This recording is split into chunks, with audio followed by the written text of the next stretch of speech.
Kain po tayo ng cornflakes. Yan po. Tapos lalagyan natin ng saging. Yan po. Isang buong saging lang po. Gagmay yan. Huwag mo yun. Lilitin daw, sabi ng asawa ko. So, sabi mo, litin yun. Uy, Patayin ko pa daw. Kasi, sama na yan lang. tama na. And then, fresh milk.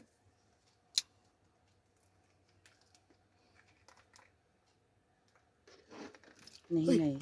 Hala. Okay na?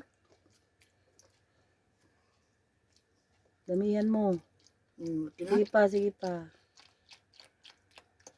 Okay. Salamat!